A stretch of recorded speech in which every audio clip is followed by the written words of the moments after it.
Hello and welcome to a very special episode of the DM's Book Club. This episode was made in collaboration with my wonderful guest host Hamilton of Dragon's Duel, the D&D Gameshow. In Dragon's Duel, 2 teams of contestants battle through 6 improv and trivia rounds based on the 6 abilities to score points towards their D&D character. It's an absolutely brilliant show, one of which I've guested on in the past. I actually created the character Helga Smashdagger, a dwarven bard. You can catch Dragon's Duel over on their Twitch channel, that's twitch.tv/dragons_duel, and wherever you listen to podcasts. Thank you very much.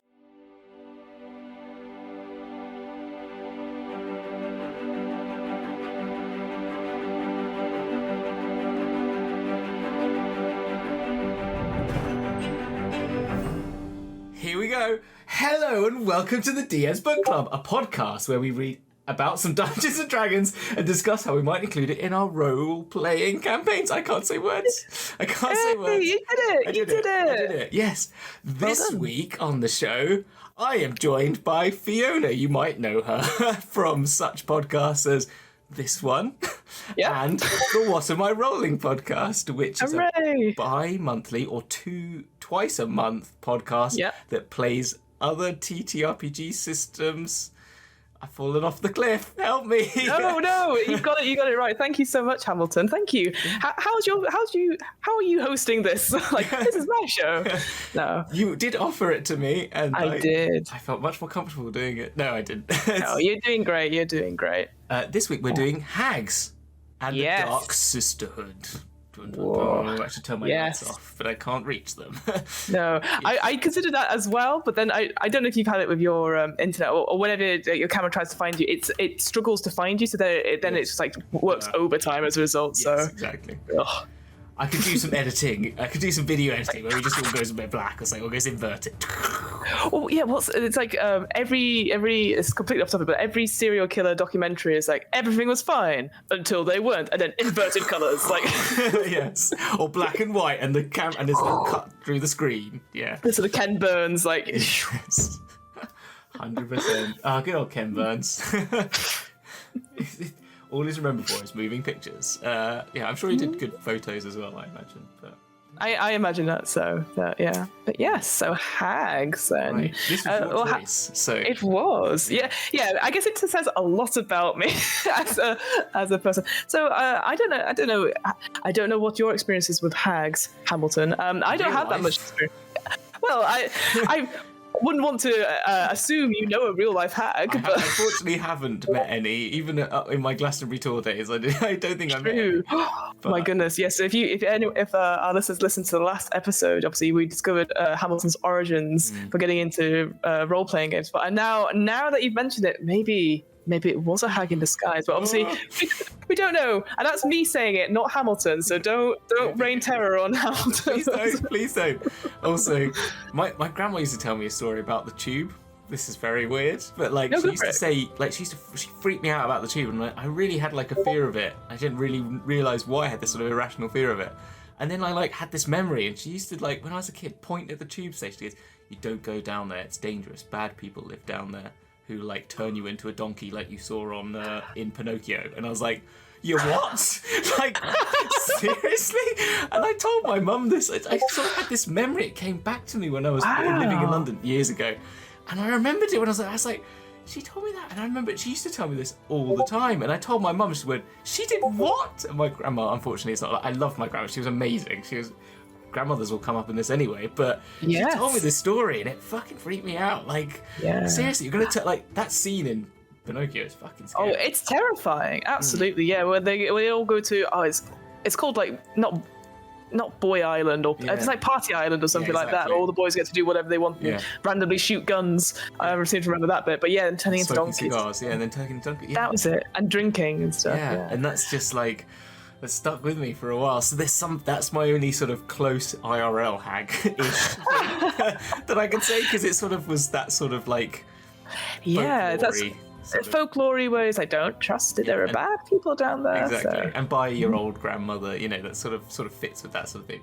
I played against one in a D&D campaign that I was a player in, who my amazing DM, who was my first DM in my like new guise as a playing D&D when I was older, who is Joe Creates. I'm just going to shout him out if that's okay. Joe Creates. Yeah, go for it. He doesn't even shout. He's got 20,000 followers. He makes video games, and he's an amazing DM because he makes video games. And he made this incredible circus where the circus owner had made a deal with a hag to sort of help make the circus be more magical and have be more fortunate, like make more money and all that sort of stuff. In turn, stealing children and putting them in boxes and giving them to the hag. Ye old hag for his payment. Yes, indeed. Yeah, a similar thing. I didn't really realize. Again, I will admit I assume I've not met any in real life hags. Please write to me if you have. No, I don't want to say that. But please don't, because that will terrify me. But I think again, I vaguely remember playing in games and a hag has popped up, but actually reading about them and this, like you said, this dark sisterhood. There's a lot to them, and I'm actually, when I was reading through it, I was like, I'm surprised that they're not more and not more used or just more prevalent, because they do appear like certainly like in Critical Role they had sort of almost like a Baba Yaga type thing for one of the stories and stuff, but they are terrifying. And we're just gonna dive right in and have a look at it. So you kind of picked up little bits about it already. So like hags are essentially sort of crones, and they like corrupting to the ideals of good and not good and evil, so just good.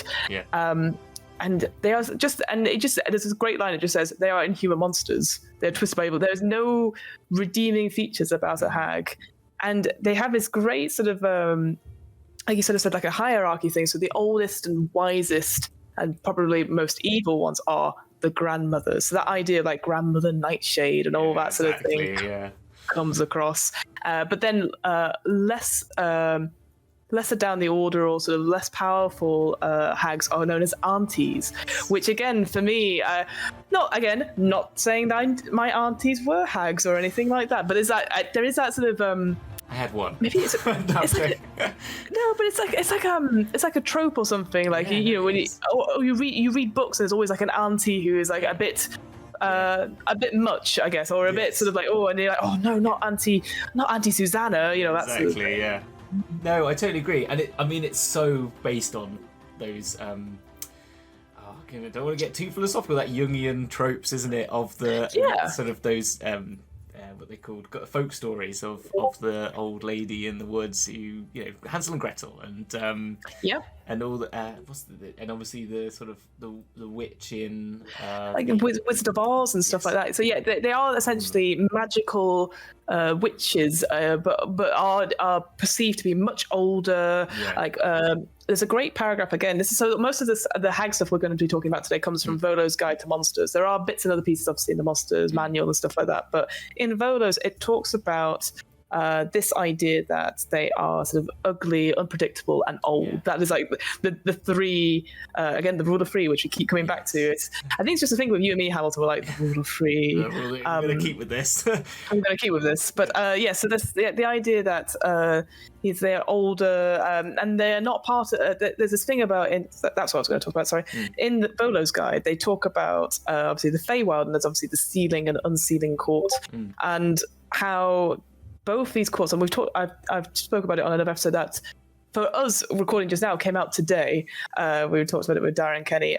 This idea that the sealing court and unsealing court, they're not good or bad, they're just very different in their views and stuff. So you have Titania, who's the queen of the summer court, and then the queen of darkness and air of the winter court, I think it is.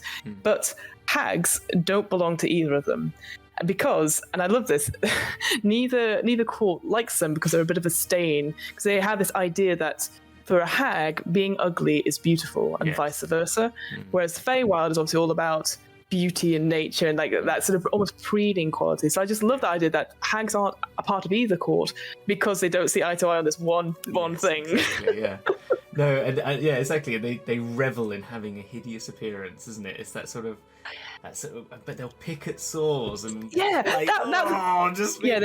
deliberately pick at sores or grow warts and like have hairs on their chin because that makes they think that is the epitome of beauty, which is just, again, I guess because we're when we're surrounded by immediate, it's always, for us currently in this climate, like thin people are beautiful, people with paler skin, all that sort of thing. Whereas these are deliberately the complete opposite, like crooked noses, extra warts, and the picking at sores was a bit. You just saw it, and it's that spots and all those sort of like grimy. But it really that belief is really fundamental to their whole attitude to good, as well, as you were saying, because it's like they want to just be the most ugly because that is just, they find that just so a way to be like to sort of go against what humanity is, the humans around them are trying to perceive, just because they want to push their buttons as much as possible in some respects, and they want to sort of get I think they want to put everyone, they just like to be like evilly chaotic, don't they, in some respects? It's exactly that. It's that sort of like, they love bringing those of good of heart and nobleness down, because again, is that sort of, and as we'll go on to, this idea that people come to them for help, as you were sort of saying, and they're like, oh, well, we will help you, but it's not in the way you think. Very much like when I was reading through this, very much if anyone's Monkey's Paw is the fairy tale, but obviously the Simpsons did something similar, where it's be careful what you wish for, because it's not what you get. The other thing that when we'll talk about it as well, about the bargains they make and stuff, very much like Needful Things, the Stephen King novel, where you're like, I have exactly what you want, but just do something else for me. Just go and egg the neighbour's yard as a little prank, and then it escalates till people are murdering each other and stuff like that. And this person's just feeding off this tension and energy and stuff, which is. What's that German word? That sort of reveling in the pain of others and stuff. Schadenfreude. Schadenfreude. They are like ultimate Schadenfreude, but is that you can see they're just like they're the sort of trickster, but they sort of revel. They just find that sort of love in just turning the good evil. That sort of like just destroying what is good, which is quite. There's something, I think.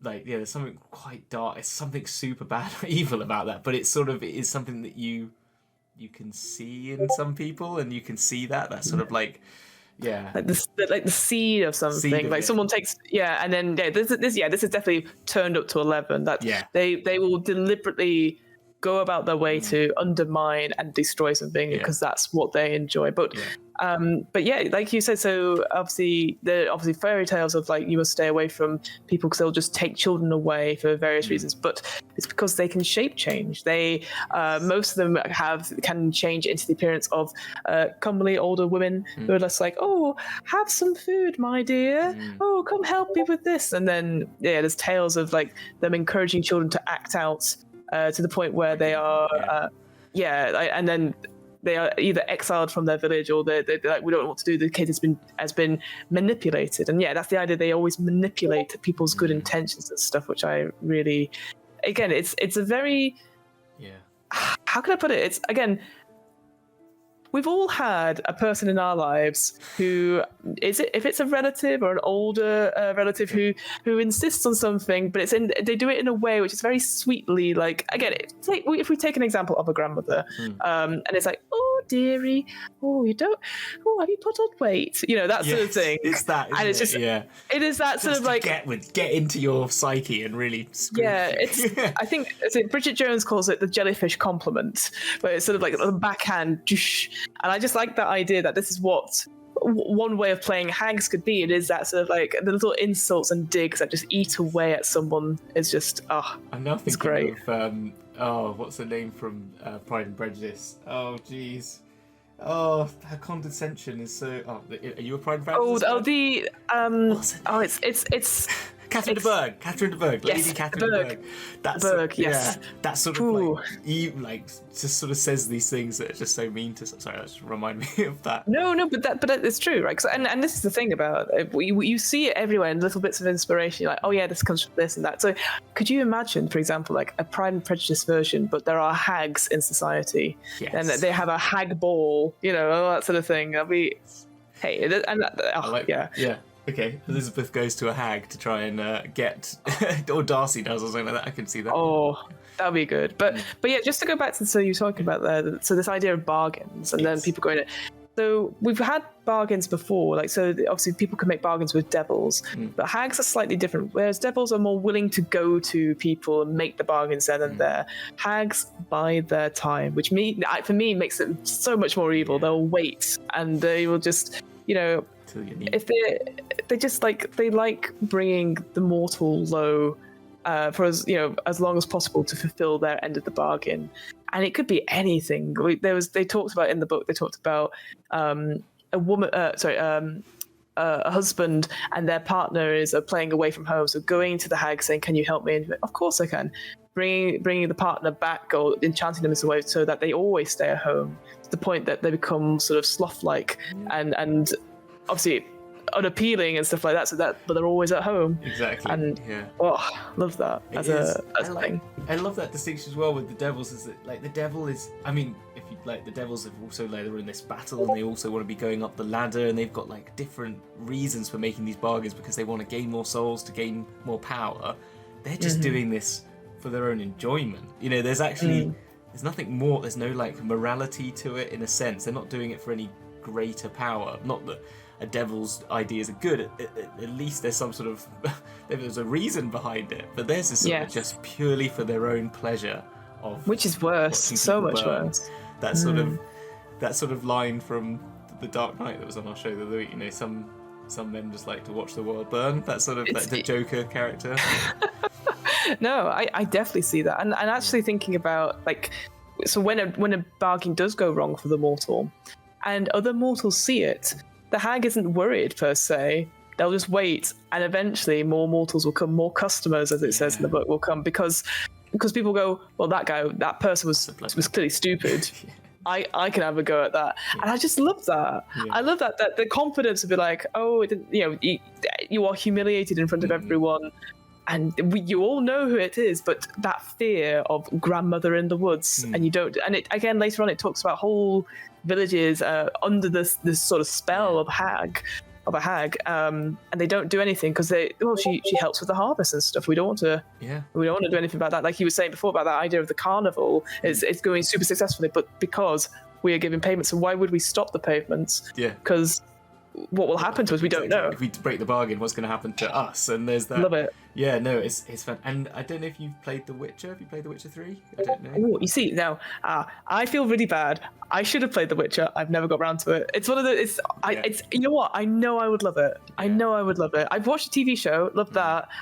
Although some of the time travel stuff, I didn't know where we were. But it's one of those things where I just need to sit down for a month and play it. But but they have them in that, and they sort of deal with it. And there's one, and there's also I can't remember if it's a while since I played it as well. But there's one village where the ombudsman's lost an ear, and it's all a bit weird, and they're asking you to do this job, and you're not quite sure why. But they don't. But then when it comes down to it, he doesn't really want you to kill that. They don't want you to really get involved that much. They don't want you to destroy the hag-like creature because they are. Because they've already made the pact. He's made the pact with it, and he's sort of, so he's kind of trying to do partly what he needs to do for the town, but hoping that you might not succeed, if you know what I mean. I love that. Again, it's such a great story as well. You go to a village and everything is no, lovely to see you. Please, you gotta get out soon though. We had the harvest, and that's sort of fuck off. Very much like a Hot Fuzz scenario in a way. I was about to say, it's making me think of Hot Fuzz exactly. That's sort of something going on, but we're all going to pretend it's fine. Yeah, exactly.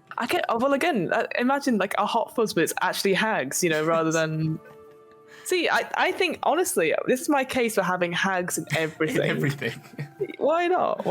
But let's quickly circle back around to. So yes, this idea of eating children is a big sort of thing that goes through it because.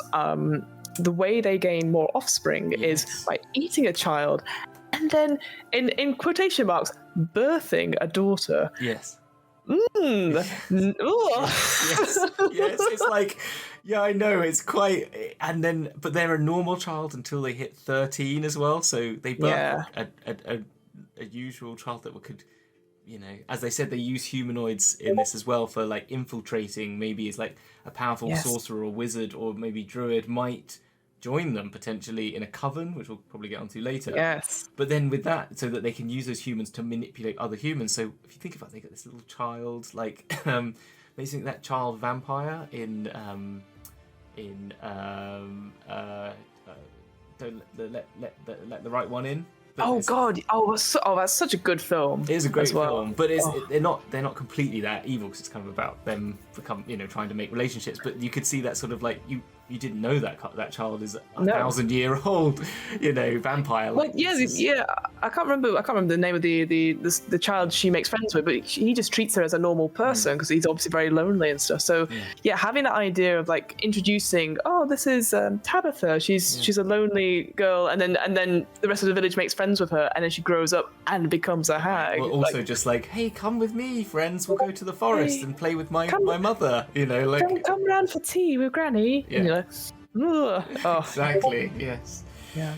But it leads on quite nicely, because there's I'm sure you're aware of this as well, but there's been recently I can't remember it now what it's called, Gothic lineages, where they had like the Dampier, the Reborn, and then the Hexblood, and they've actually outlined what it would be to be a Hexblood. So somebody who has been either in their past has been given the powers by a hag, or I mean, it doesn't talk about being birthed as a child of a hag, to be fair, but it could bring that up. And then this idea that towards the end of their path, the hag comes back, and then there isn't. It doesn't really say there's a choice, but they are then transformed into a hag. And then something like UA, it does say like, and they become an NPC, so a non-playable character. And I'm like, ooh, I don't like that as a thing. But that threat over your head that you have no control over that idea of like your fate is gonna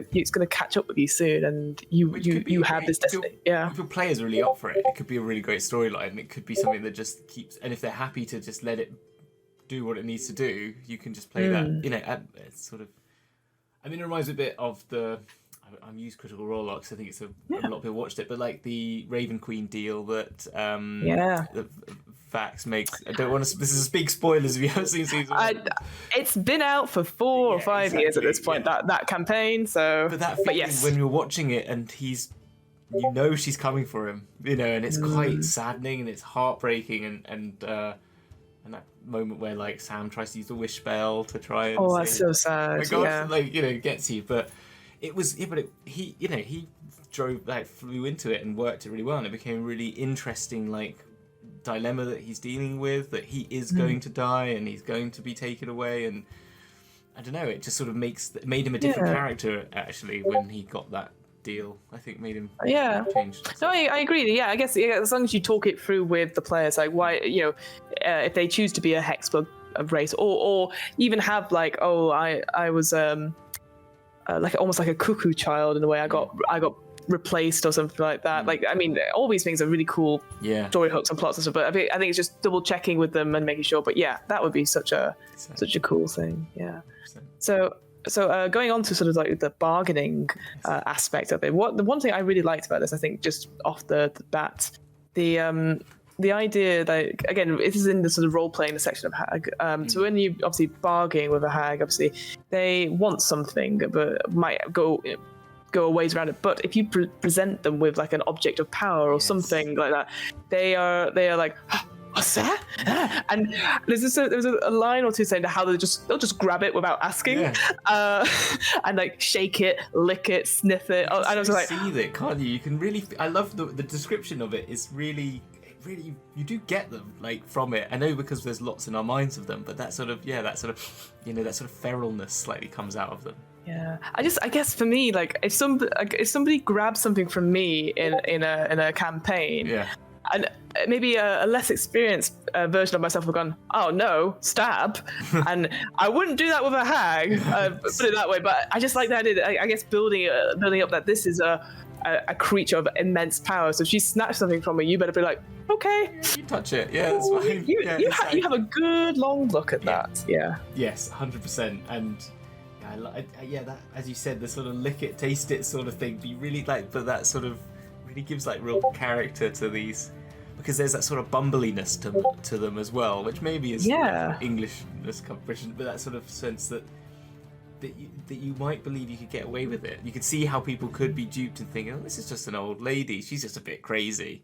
Yeah, a little bit eccentric. Yeah. Eccentric, and I don't know. Maybe if I can manipulate her. She doesn't know what she's doing. She's a bit, but. Yeah, no, I no, definitely. Like, again, it talks about like they like meddling in other people's lives, like busybodies, but with cruel intentions. So we all know people like that. So again, if they've disguised themselves as the old sort of woman who's like, oh, come look at my garden, quickly come in, past the gates, and you're like, okay, like because again, maybe it's a British thing. I don't know, or if it's I don't know if it happens in other cultures where there is a respect thing where you're like, oh, well, respect what they want and stuff like that. But just run away from hags is my go-to. But I think it plays on two things, doesn't it? It plays on that like bit of respect for your elders, as well as that the opposite of it, where people believe if they're old, they're doddery, and that sort of like they're sort of that they're not as powerful. It's sort of that it sort of instills in you that sense of power over them because they are supposedly weaker because they are looking elderly and stuff. But no, I think that's completely true. Like, they subvert this sort of these assumptions about them because it says like whilst they appear maybe like mad or eccentric, they actually are. They know exactly what they want, and they deliberately build up this disguise to the point even where they don't. If they are confronted by stuff, they won't resort to violence. Yeah. They'll keep going and insulting and stuff like that until really, really provoked, which I think is very interesting because I think a lot of the time you think, oh, somebody would just fly into a rage, like the big bad or a villain or something. Hags will keep doing it, keep up this pretense, and then obviously use magic and stuff like that, but then always have a plan of escape as well. Yes. Because they're not, again, it's, I don't know how you find this, but when we're running like encounters or in monsters, obviously the monsters, most monsters or villains, they are intelligent. They have a thing to it, and I think that's the other thing is that hags, they may seem dottery or whatever, but they are so smart. And I just want to play more of them. Essentially, exactly. You get this from what I'm just repeating myself constantly now. No, it's true. And actually, they did mention a rule of three thing, didn't they, about their escapes? They will have 3 ways to get out of anything. Yeah, they did mention that again. And it says in this as well that the reason they think they have this rule of 3 belief is because they've travelled the planes and noticed that the rule of 3 is a multiversal sort of constant, so that's why they've brought it. It's all connected, yeah. So Hamilton, I thought because this next section, I was like, this is fun. Yes, we are going to make some characters. I'm sure you've seen this as well. So I thought we'd make like just an idea or a concept of a hag that we could put into our campaigns. So what I'm gonna, I know. I'm like, So I want to ask first because there are actually there are 5 different kinds of hag, but there's actually another one in Eberron I found just like maybe half an hour ago, which we'll talk about. If I describe them to you, and then if you say which one you want to make, so use that as your base of your character. Fine. Okay, cool. Yeah, go for it. I will. So we've got, and also I will do my preface now. If I pronounce these wrong, it's because it's wrong in the book. I don't know. So the first one is like an Anis hag. These are hags that live in mountains and hills, and they are tall like ogres, and there's a great picture of them on D&D Beyond with like almost like a boulder for a shoulder, and like their skin's like sort of a bruised blue, and they have claws like rusty nails, and for them I love this, they leave tokens of cruelty at the edges of forests, like turning like this vibrant community into a place paralyzed by fear, because they'll see like like a Blair Witch doll or something like that, or stones have been turned around, and it's like, the hag is there. So that's sort of one of them. And then, again, the Anis one is, they're definitely about corrupting children. They just love that, just that innocence sort of thing, which is really good. They also have the Totems of Iron. Is that one? Yes. So they can pull out one of their teeth or nails and polish it into a different form, so like a ring or a coin or a mirror, and then you can have a whispered conversation with them, provided that they're on the same plane of existence and within 10 miles of each other. Oh no! Thank you. I'm not up for that.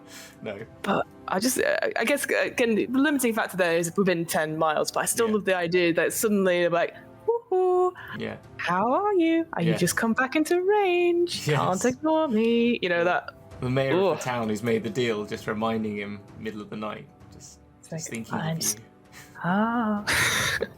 Just thinking of you. I'm outside your window. Yeah. So you had beef for dinner. How was dinner? My child was excellent. I couldn't eat a whole one, etc., etc. So the second one, which I definitely get the name of wrong, I think it's a Burr Hag. That sounds right. I think you've got to say kind of Scottish type. I'd say Scottish. Yes, definitely.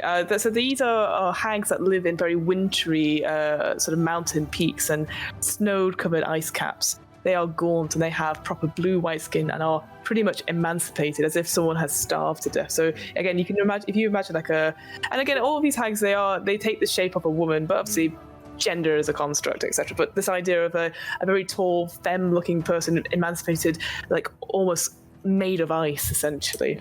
Yeah. It's terrifying. They said that in one of them, wasn't it? They look like maybe a body that's just died in the frost and it's just come back to life. Horrible. Sort of frost, but they've seen pictures of frostburn. You've seen that, and you get those like big postulant black sores on fingers, and you can imagine all of that. Just the imagery it conjures up is just, again, you just go, that's a hag. And again, but again, if you could imagine that, like as players just walking across like a snowy landscape and then meeting a hag going, it must be a snow zombie. Don't worry, I'll deal with. Oh no, it is definitely not a snow zombie. Exactly. So you have them, and then they have this thing called Awful to Behold. So when they're in the throes of combat and they've slain a foe, they will just forget to attack everything else and just go and eat on the corpse. Dismembering it, tearing meat from the bones. So again, is that very much like what's it called? Is it 30 Days of Night? The sort of horror film that's on an Antarctic base where it's vampires, but obviously for 30 days. Oh, okay. No, but again, that idea that there's just people it's in the dark and it's like, Yeah, like, oh no. I'm sorry, it's so rank. It's what's great about them. They're so just... because they're just monsters. I think that's the thing. It's just again that when you talked about that before, about subverting this sort of like this opinion, like they're lovely old grandmothers or aunties, and you're like, no, they are monsters. We're twisted and evil, and just So those are the Burr Hags or Burr Hags, and then I think these the next ones are Green Hags. I think they're more traditional in a sense. I think I've seen them the most. So these are hags that inhabit sort of forests and swamps and moors.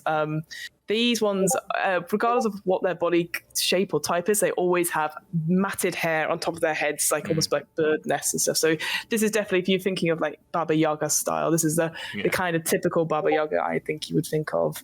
They're definitely into their illusions and stuff, so they will make sure they will look like another creature of their size. It's just this idea of they can turn invisible until they attack a spell and stuff. So the idea that they can look like someone and then obviously be found out and then just disappear and then attack is just all in one. It's a lot, right? 100%. And they that's the ones you sort of get. That is your classic hag, isn't it? That's the one you find in classic hag. Your classic hag. And that was reminding me of that Witcher one where they had the hags. They appear as like they were like three sort of beautiful like ladies in this portrait, and then when they came out, they're these sort of like hulking masses, and they were really great artwork actually for them. I remember that. Perfect. So that's pretty cool. See one of those. That's another way to look at them. But yeah, I'll definitely. Oh, and the other thing I just want to mention is that they lure victims by mimicking voices calling out for help. Oh yes. So again, that idea that you're attracting, like you're in the middle of the forest and you just hear like, help me, and then go and see a woman who's fallen over or like trapped somewhere. You ever heard a goat bleating in the night? It sounds like a human screaming. It's the do you not know this? No. So I think this is where it sort of relates to. So going back to Morocco, I went to Morocco and they had this stayed at this a place where they had like a goat farm, and in the middle of the night you just hear this, ow, and it sounds like, I was like, what the fuck is going on? Like, and it just like, it sounds like like pain, like someone screaming in pain, like they're being tortured, and you hear it all night, and I'm just like, what the fuck is going on? Like, and then someone, it was like at this, and someone said, that's just goats. That's what the sound goats make. And I'm like, what the fuck is up with goats? There's something seriously wrong. That's terrifying. Like because I know you lived in London as well. Like, obviously we have foxes around here that scream and stuff like that, but I can imagine actually goats. There's various videos of goats screaming and stuff on YouTube. But yeah, in the middle of the night, if you're just suddenly like, what the heck? You're in the middle of the desert as well, and you're just like just hearing this noise going on. It's quite disconcerting. That's all. Google it. Listen to it on YouTube. Yeah, enjoy yourself. Google it. We're not going to talk about it anymore. And then you have night hags, which they are again another. Not more common, but they're quite interesting because they are sort of definitely more entied with the with devils and stuff, and there's that sort of demonic. Oh, my words are gone, Hamilton. That's what's happened there. But they've deliberately made a choice to leave the Feywild behind and go to the lower planes. And so they're going to have like dark blue and blackish coloured skin with sort of white eyes and curving horns. They enjoy corrupting the dreams of good people. Like I love that idea, like that you have a dream or a want to do the best thing, and you just break it slowly but surely, and just break them down is great. They're super evil. They're just a different level of. I guess like I don't know. Again, all these creatures are evil, but I think the green hags seem like the very traditional. Like this is one you're going to run into. The night hags, though, they are. I think they're they're literally on a different level of existence. But there is something about them. They have they're very interesting. They have 2 magic items they carry. There's like the Heartstone, which cures any disease, and they have it in their possession. But they also have a soul bag, which is made out of flesh of some sort, and if they kill someone, they capture the soul in the bag, like a handbag essentially, and then take it down to the lower planes.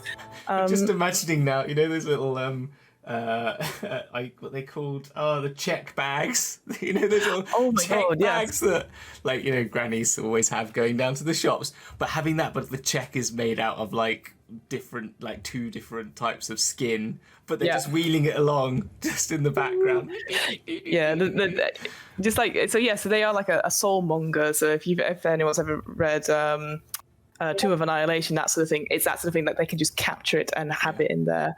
They can also they can magically enter the ethereal plane, and so that's it as well. They can go on. They infiltrate people's dreams. That's it. Nightmare haunting. So they can. Again, I've definitely seen like a painting of this where they sit atop of a person in the ethereal plane and then touch them, and then they said they have dreadful visions and they can last for an hour, but they benefit from no rest, and the hit point maximum is reduced. And if they reduce, they die. So that idea that you can't sleep because you're having these horrible nightmares because a witch is sitting on you, just like going, think bad thoughts from the ethereal plane. But again, that I can see that happening. Like if you are at a party and every time you have a long rest at night, no one really gets the chance to sleep, and you're like, what is going on? And because again, she's in the ethereal plane, you can't necessarily see her at all. So I just like that somebody tracking you through as you're going through like a forest or something like that. So I just they're the worst one. I don't like them. I think they're interesting. I don't think they're the worst one, because I think the worst one is sea hags. Yeah, this one I want to be. These underwater sort of sea witches, essentially. Yeah. They have pale skin like a fish, covered in scales, glassy dead eyes, and hair like lank seaweed. Again, sort of emancipated but large bone, and they really hate beauty in any form. So if there's a statue in the town, they will break it apart. They are, I think, more prone to violence out of all of them. But they have this thing called horrific appearance, so that if anyone sees their true form, they've got to make a wisdom saving throw or be frightened for a minute. So again, just like you're like, oh, gasp, like Ariel, like that. And the other thing they could do is make a mimic of your body, but out of like seaweed and like wreckage and stuff like that, and sort of barnacles. And so you get this sort of like, they'll use that to fight against you, this sort of barnacle version of yourself, which is pretty cool. That's a lair action they get to do, where it's like once per turn. But that idea that you make like a simulacrum, which is a word I can never say, but out of barnacles and seaweed, and it's just attacking you, and then it disappears after a round. But horrible. Yeah. And then sea hags also have this other thing, is that you can target a frightened creature. So presumably after you failed the horrific appearance, and it must succeed on a wisdom saving throw. It's quite low, it's only 11. But if you don't succeed, you drop to 0 hit points. It's just a death glare. I think they're badass, but they are horrible. So out of those 5, Hamilton, which one would you want to have in your campaign? Sea hag. Yeah, I like the sea hag. I quite like it. I think the other ones, like, I mean, because I'd want to do something different as well. If I was going to do a hag, I'd like to try and go a little bit off what they know. I quite like the other 2 that came with this, which is the Anis and the Burr ones, are the ones that are Volo's specials. Yes. And I do think they're both quite cool, and I was quite keen on the both. But I think, the sea hag, I really just like that idea, and I just saw this, like, the travellers are, like, maybe you're on a boat, they wash up on shore against some rocks, and they're sort of, like, camping for the night. Suddenly there's a creaking sound. And suddenly it's just like, hello. And there's just, like, barnacled hand just comes into the firelight, and it's just like, to make a deal, I know where to get away from here, and all that stuff, and and then suddenly, I don't know. I just think that'd be quite fun, because I could just imagine them living on this island that they like a siren, pull them onto the rocks, but not just to see them die in the rocks. They pull them onto the island to then maybe she like stays there, just leaves them alone, and then there's no food to eat, and there's nothing to drink, and she keeps coming with food for them, and I don't know. Like a prisoner. Exactly. And sort of like that's how she captures these people and gets them to make these deals. Maybe lets them free once they've made a deal. But to set off their own chaos in wherever they're going, so she can sort of influence the world from this little forbidden island. I don't know. No, I do like that. And speaking of that, again, thinking of like the image of a sea hag as well, I'm thinking like having like an anglerfish type light in front of her with the eyes going everywhere like a fish. Yes. Oh yes, I like that with the sort of fish eyes as well. Like oh my gosh. Yeah, all around, like looking at different directions, but never necessarily straight at you because they can't see in front. And then when she walks away into the darkness, you just see this light occasionally in the woods of the jungle, sort of just like moving around. You're like, she's there. She's like just there. Sort of. So we've got a good idea of what sea hag is going to be, but I think what we can do. Let's choose. Have you chosen one? What would I choose? Yeah. Ooh, I would. I think I would go for what are they called? A night hag. Okay. I love this idea of having, because you mentioned that the idea of the Czech sort of like push trolley thing. Yes. I love that as an idea, and like maybe having the check, it is woven different bits of tanned skin, like leather over and over and stuff, like really finely thing. It's like I always think those people who have trolleys like that are very proud of them. They are. Like, I can move everything around. So. Yes, exactly. It's very much, and to be honest, they look very useful when you go shopping, to be honest. So. I envy those people a lot. So not when I'm on the bus, but when I'm arriving, really good thing. Yeah. But all right, well let's start. Let's go from the top. So we've got obviously personality traits, ideals, bonds, and flaws. Yeah. Right. So for you, Hamilton, can you roll a d8 for just personality traits? I'm going to do this the internet style because I normally am. Unless I can run, I'm going to run and get my dice. D8, you say? Okay. A D8 for personality, yes. Right, I'm going to use blue dice. I need blue dice because it's... Blue dice for sea hags. There you go. Right, 2. A 2. Oh, I think this works really well for your one. So the personality trait is I always act unpleasant so others never learn of my secret affections. Oh, okay, yes, I like that. Okay, cool. Yeah, that idea that maybe, again, attracted to sailors or people who are seafaring, and then you're like, I hate you. Yes. But also I love you.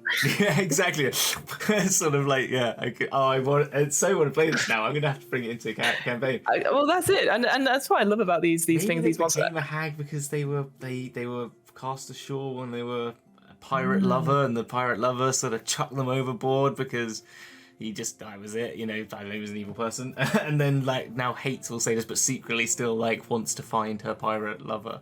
Oh yeah, absolutely. Yeah, the jilted love affair, absolutely. I know they but I guess them sort of. Well, no, but hags. There's again back in Volo, they talk about they can over centuries because they live for a very very long time. They can metamorphosis to other kinds of hags. Okay. So maybe this hag used to be like a green hag or something like that, or grew up as a child of a hag or a hex blood or something like that, and then when and sorted away, transformed and stuff like that. Exactly. So. Oh, okay. I like this. Oh, I like this. Or took a deal with a hag to become a hag. So maybe like to become beautiful.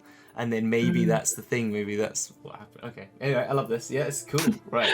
Are you going to do this as well? I'm going to do this as well. Yeah. So I'm going to roll my dice now. So that's a 6 for me. Okay. So I offer generous terms in my deals, but the cost for defaulting is exceedingly high. Okay. So that idea that I guess it's like giving a full service, but if at any point they're like, oh, it's fine, she won't mind if we're a day late or something like that. Yes. It's like, no, full return. So, and actually, we didn't mention as well the idea of mounts and stuff. So obviously, I love the mounts. Yeah. So there's the talk about like obviously most people in fantasy games obviously will have like a horse or an ox or something to drive them through. Hags have something similar. They can have pigs or giant ravens or a stoat or something like that. Giant versions of that. But there was the talk about having heroes who default early on the business. They have to be a mount for a hag for a year or something like that. Which I love. I think that's what you've got. I think that's what's happened to one of your 1000%. Yeah. A pig. I definitely love the idea of like a big. Like I don't know if you've seen Spirited Away at all. Yes. Yeah, so the studio Ghibli, sort of that idea of like, I can't even remember what her name is now, the woman that runs the bathhouse, but that's who I have in my head, and she's having these creatures, isn't she as well? Actually, I guess, Exactly, yeah. So I like that. All right, so the next up for you is ideals. So if you roll me a d6 for me, please. D6. A 3. A 3. Oh, perfect. Greed. I require the rarest and most valuable holy treasures to keep them from being used for good. Oh yeah, I like that. Yeah, I'm up for that. Yeah, 100%. So when I get the paladin, I'll try it. The first thing I'm going to ask for is that Holy Avenger sword. Yeah, that's mine. Absolutely. And I guess because a lot, again, depending on your campaigns and stuff, lots of sailing ships and stuff do have lots of imagery about believing in gods and stuff to get safe travel and stuff. So that idea is like, I want these deity images and stuff. Yeah, maybe just all their like trinkets, their lucky charms. I like as much as the most expensive thing. So if there's something that's like their lucky coin, I will know what it is and be like, I want your coin, please. And then, and it doesn't have any monetary value, but it means so much to them. And then all their luck goes basically because they've given it to me. Yeah, because it says rarest and most valuable. But I think I like that interpretation of the most valuable to you. Yes. It doesn't have to be monetary value. I definitely, I like that because it's the protection comes from you believing in it and you taking it away from you. Yeah. Oh, I like that. All right, so I'll roll for mine. Yeah, go on. It's a 2. Two is community. Loneliness is the path to madness. That is why I have minions to keep me company. Makes sense. You've just made your minions by they all defaulting, so you're like, I've got all these horses, all these chickens. Yeah, exactly. Or your modrons. You can have your modrons. So going back. Oh my god! Yes, 1,000%. Hag modrons. Night Hag and the modrons. That's like a Harry Potter book in itself, isn't it?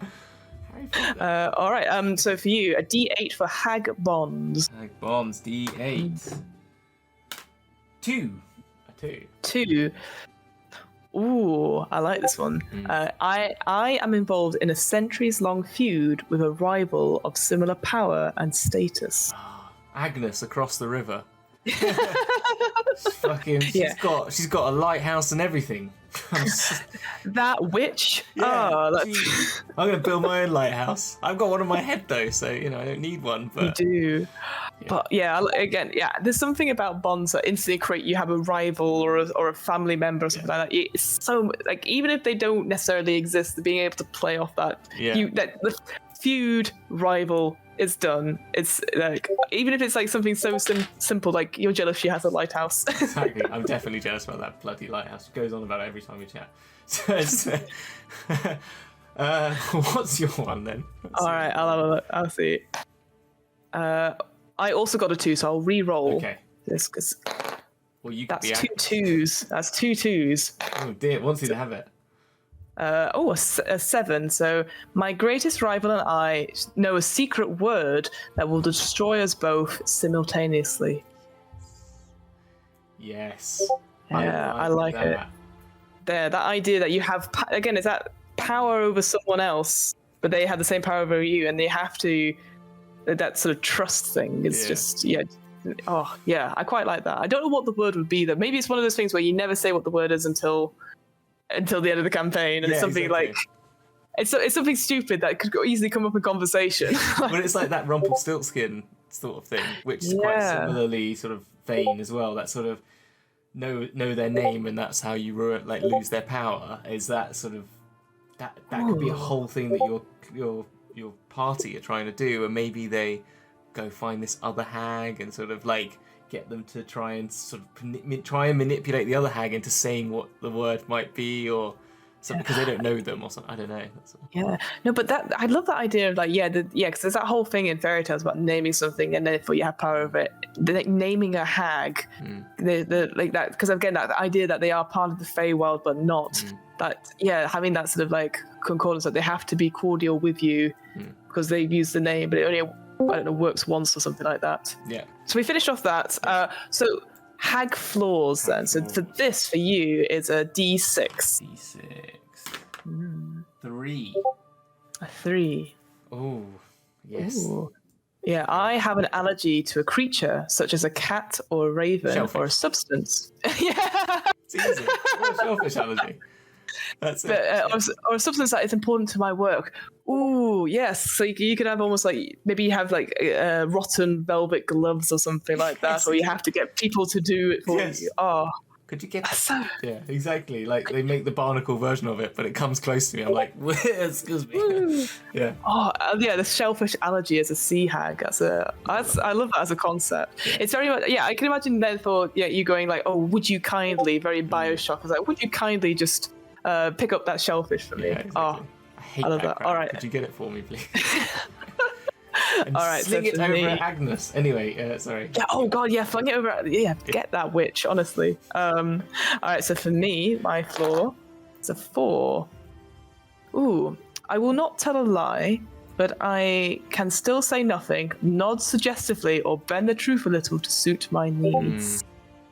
I like that. Again, maybe because I don't know how you find it, Hamilton, but sometimes when the players are like asking all these questions and I'm like, I have no answers to them, so at least I could hide behind this, like go, maybe. But also it kind of goes with you're quite generous, so that might be why you're generous, because it's quite hard for you to manage it, but then you subtly allow that sort of, when they go against you, that's where you can put in your, well, if you do default, then I will basically kill you or use you as a mount, but you won't, will you? You know, sort of thing. So you can be honest in that scenario, I guess, sort of thing. Yeah, the brutal honesty of it. Yeah, I quite like that. Well, then, just to round us off then, of course, the most important part of any hag is coming up with a name. So for this, you've got to roll a d12 3 times. So we'll do it one bit at a time for each of us. So your first and most important part is getting a title, and then a first name and a last name. And some of these are absolute crackers. I can't wait. Agnes is on there, actually. Agnes is on there. Okay. Who's going first? You go first? You go first. Okay. Go for it. All right. Okay. 10. Rotten. 10. Rotten. Yes. I love it. Yeah, it works. That does work. I did notice that number 6 is driftwood. So I thought, that would be amazing if you got that. I quite like turtle. Oh gosh, turtleback's quite a good one as well. Yeah. Obviously, with all these things, we could easily just pick them as well, but there's something fun about. It's more fun to roll around. Well, yeah, I guess because obviously with Dragon Duel as well, there's a lot of rolling and stuff as well. So I like it all works out. Yeah. All right. So for me, it's number 4. So dismal. Yep. I'll take that. I will take that. Dismal is my title. Okay. Go for it for your first name.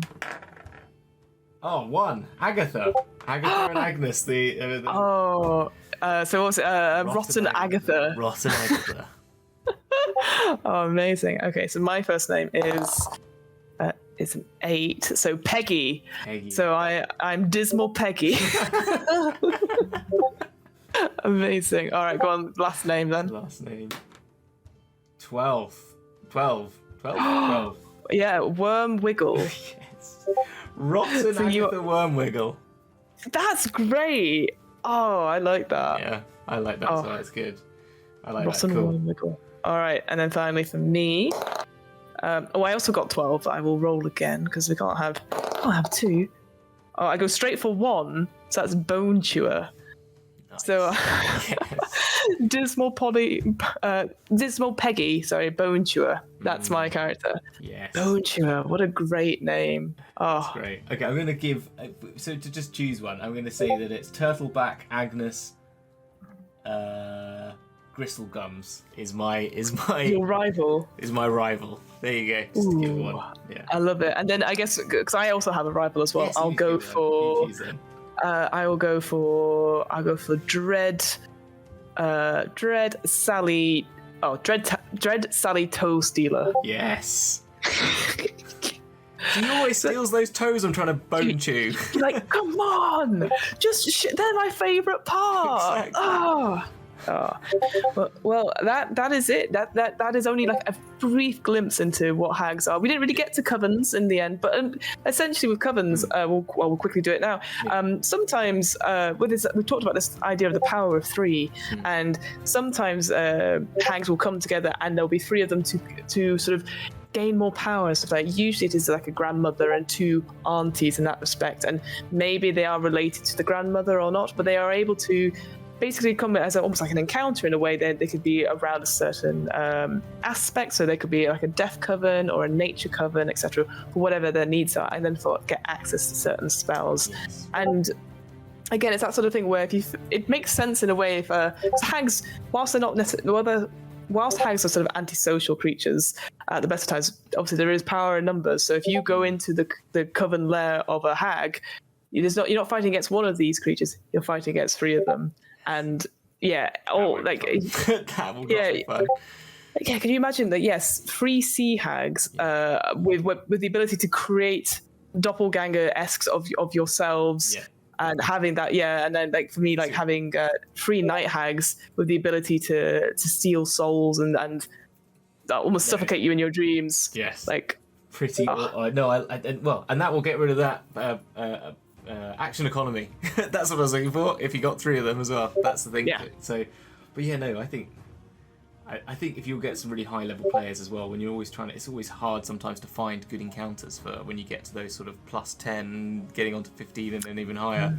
A coven of hags is a good shout for something for high level players to dip their toes in. Yeah, it's definitely. I consider it like you've got this plot hooks or story hooks there, and then eventually they follow the trail of breadcrumbs or bits of missing children. I don't know, and you get there and you're like, oh, we should not have come here. It's that sort of like. And certainly in the Volo's book as well, there's like there's always beautiful drawings in these books, but there's definitely ones of the different kinds of lairs you can have. So there's one inside a tree, there's one inside a big skull, one, and you're like, these are all terrifying as thing. So yeah, we've barely scratched the surface in this, but there's so much to them. Like if you were going to, obviously with your newfound creation of your hag, what off the top of your head, what kind of encounter, what kind of story would you put them in? Or I think as I said, it's that I think the ship's gonna crash on, like the party's ship's going somewhere, but it's stormy and they hit this random just storm and it pushes them over. There's no way. There's like the power is overwhelming, and they're battered between these 2 islands maybe, and there's one with a lighthouse and there's one without, and they get pushed onto shore. There's no food, there's no water. Everything's been taken by the sea. But there's this little old lady who comes and meets them in the night and is gonna start asking them if they want some help, and she'll do it for some treasure in return or other things that they wish to give up. And yeah, we'll do that. I've definitely realised that it's definitely almost like a Gollum-esque kind of character that you sort of come up with, that sort of like and snatches it and runs away and exactly, it's like licking it. Yeah. I hope your hag always licks and smells, 100%, even like yes, and then it gives it back and it's just like it's covered in a slime of some sort. Yeah, exactly. Absolutely. It smells like rotten fish. Everything that she touches, just like can't get rid of it. Yeah, no, I like that. Yeah, you definitely get that sort of visceral sort of like the sea spray in their hair. It's almost like a exactly like 100% that sort of matted, just completely like out there beach hair, but gone completely wrong. Yeah. Oh my god! But you see, now you said beach hair. Now I'm just thinking like get beach body ready with your sea hag, but it's just like wearing a very skimpy bikini sort of thing on top of it, just to make that just more of a visual. I think that'd be great. Yeah, 100%. And I think for me, for like having my night hags again, I like that idea that people aren't getting enough sleep and they are slowly like people are dying off through sleep deprivation, but there's just like we don't know what it is. There's just I don't know, and then. I just feel like a higher level encounter because it would need someone who can see into the ethereal plane or be able to spot these things. Like, but yeah, I just love that idea. That it's something that it seems almost mundane that people aren't getting enough sleep, but people are dying, so there must be something wrong. And then just like, oh my god, it is a night hag. Just like, oh yeah. But yeah, like I said, we've barely scratched the surface, and we've been talking for an hour on this. So hags are great. They're also completely awfully evil, but no, they are great. They are so such a good. I think that I've, as I said, I haven't used one myself, but I've played against them. But it makes me want to put one in for sure. I think I might even put one in the finales now. I think one of the groups is just going to end up on that seabed. Do it. That's it happening. That sounds amazing. Well, again, thank you, Hamilton, so much for joining me in my hag appreciation. This is a hag appreciation host. There we go. That's our new. Is that the title of the episode? The hag appreciation. Yeah, we'll change. Yes, hag appreciation. That is exactly what the title of the episode is going to be, for sure. Fantastic. Okay, do I have to host us out, or can you host us out? I mean, would you like to host us out? I'll give you the option. No, you do it. You do it. You take it. I will. Well, Hamilton, what are you up to, my friend? What projects have you got going on? Tell us how are you, my friend? I'm fine. Yes. What have I got going on? I've got, as you might have heard on our previous episode, I'm doing some Dragon's Duel. We would have easily now finished our season 2. We might now be in the middle of our grand finales where we take the 21 characters we've made over those 7 episodes and put them into 3 different one-shots where they all have a different theme that sort of overall all relates to one. I'm not going to give away too much, but there's going to be No.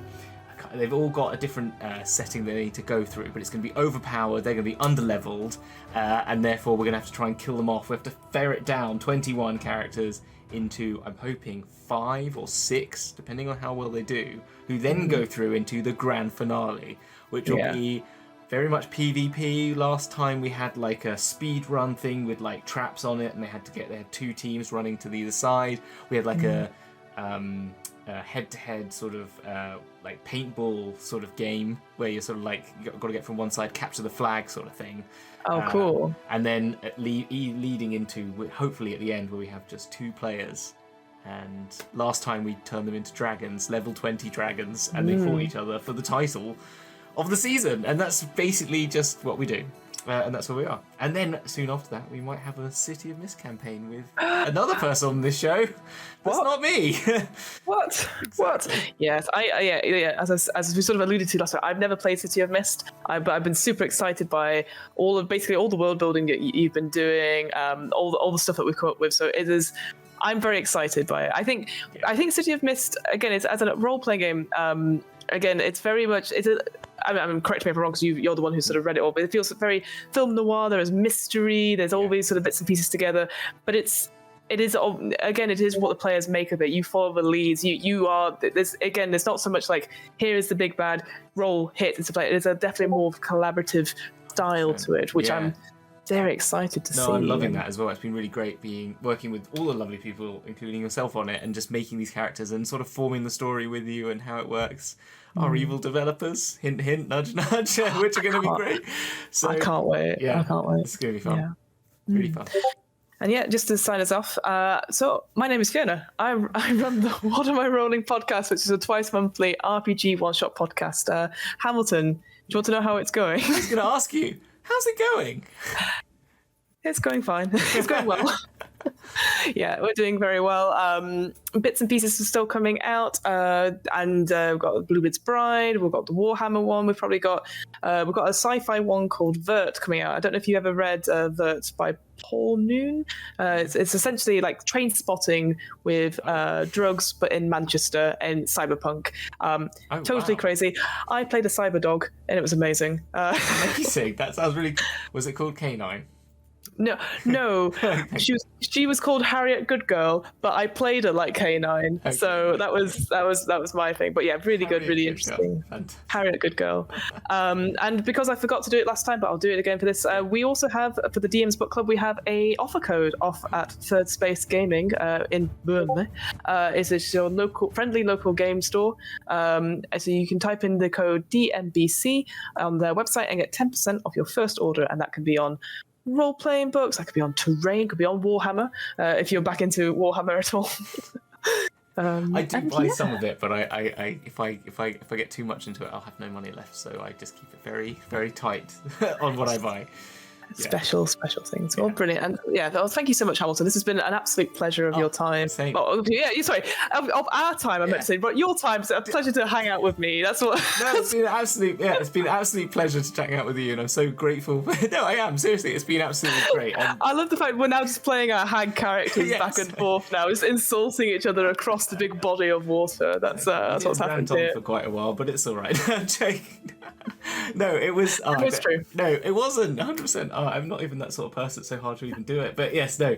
Thank you so much. It's been an absolute honour and great to do this as a stream with you, and hopefully we can do more stuff. It's been absolutely fantastic. I would absolutely love that. So we will definitely consider that. But until next time, dear listeners, thank you for listening. And as you said last time, love you. Bye.